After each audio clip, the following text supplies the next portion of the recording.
Supreme court इस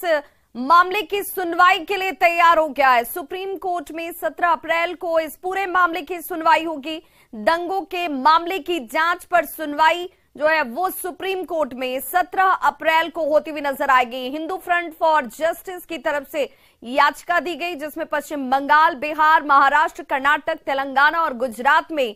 हिंसा रामनवमी के जुलूस के दौरान हुई, उसमें संपत्ति के नुकसान के लिए हर्जाने की मांग, हिंसा प्रभावित राज्यों से रिपोर्ट तलब करने की मांग सहित कई मांगे इसमें शामिल हैं। हिंदुओं की शोभा यात्रा को नहीं रोकने की भी मांग इस पूरी याचिका में शामिल की गई है। मुस्लिम बहुल इलाका बताकर रोके जाने की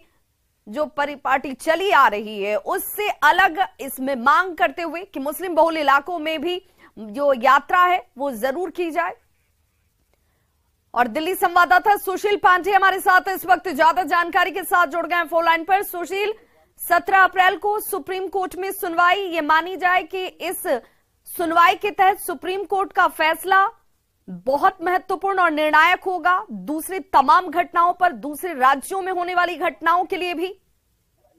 जी देखिए, साफ तौर से जिस तरह रामनवमी को लेकर विभिन्न राज्यों में हिंसा की घटना देखने को मिली, ये निश्चित रूप से कहीं ना कहीं इसी मामले को लेकर हिंदू फ्रंट की तरफ से याचिका सुप्रीम कोर्ट में दाखिल की गई है, जिसमें कई मांग की गई है कि जब रामनवमी के दौरान जिस तरह शोभा यात्रा निकाली गई और शोभा यात्रा के बाद जिस तरह राज्यों में हिंसा हुई, ये एक विचार करने का विषय है। और अब इसी का परीक्षण सुप्रीम कोर्ट करेगा कि जो याचिका फिलहाल दाखिल की गई है उसमें रामनवमी के दौरान जिस तरह हिंसा की गई है तमाम राज्यों में, जिसमें बिहार, झारखंड, तमिलनाडु, पश्चिम बंगाल जैसे कई राज्य हैं जहां पर हिंसा हुई है, उसके पीछे की वजह क्या है। और इसीलिए याचिका सुप्रीम कोर्ट में दाखिल करके उन राज्यों के मुख्य सचिव से रिपोर्ट तलब करने की मांग की गई है। और साथ ही साथ सुप्रीम कोर्ट में जो याचिका दाखिल की गई है उसमें यह भी कहा गया है कि जो मुस्लिम बाहुल्य इलाके हैं वहां पर राज्य सरकार ये कहकर उन इलाकों में शोभा यात्रा पर रोक नहीं लगा सकती है कि वो मुस्लिम बाहुल्य इलाका है, क्योंकि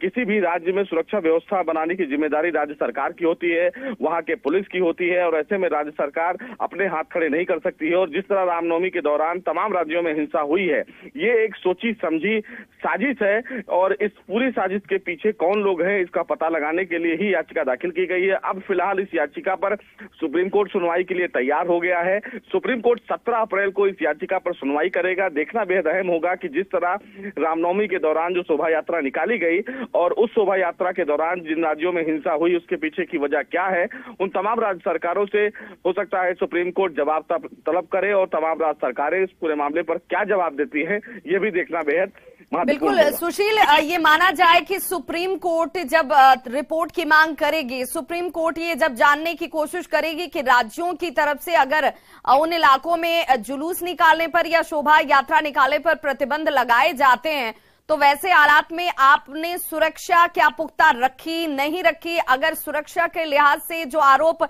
हमेशा से विपक्ष लगाता रहा है ऐसे राज्यों में, तो वहां पर लैप्सेस अगर राज्य सरकारों की तरफ से हुई तो उन्हें भी फटकार लग सकती है। जी बिल्कुल, देखिए विवाद निश्चित रूप से जिन राज्यों में रामनवमी के दौरान जो शोभा यात्रा या जुलूस निकाला गया और उस जुलूस के दौरान अगर वहां पर हिंसा हुई है, चाहे वो बिहार हो या झारखंड हो या फिर पश्चिम बंगाल हो, उसके पीछे जो लैप्सेस हुए वो क्यों हुए, किन कारणों की वजह से हुए? क्या वहां पर पुख्ता सुरक्षा व्यवस्था नहीं थी? क्या वहां के जो इंटेलिजेंस है उनको पहले से इसकी जानकारी नहीं थी कि अगर शोभा यात्रा उन इलाकों में निकाली जाएगी तो वहां पर किसी भी तरीके से व्यवस्था बिगड़ सकती है? तो इन तमाम चीजों पर अब राज्य सरकार से सुप्रीम कोर्ट जवाब तलब करेगा और पूछेगा जरूर कि कहीं ना कहीं उस समय राज्य सरकार ने जो पुलिस व्यवस्था डिप्लॉय की थी उसके पीछे की वजह क्या थी? क्या उनके पास कोई इनपुट था कि वहां पर सुरक्षा व्यवस्था बिगड़ सकती है? इन तमाम पहलुओं पर राज्य सरकारों को सुप्रीम कोर्ट में अब सबकी निगाहें सुशील 17 अप्रैल पर जाकर टिक जाएंगी कि 17 अप्रैल को सुप्रीम कोर्ट जब सुनवाई करेगा तो सुप्रीम कोर्ट की तरफ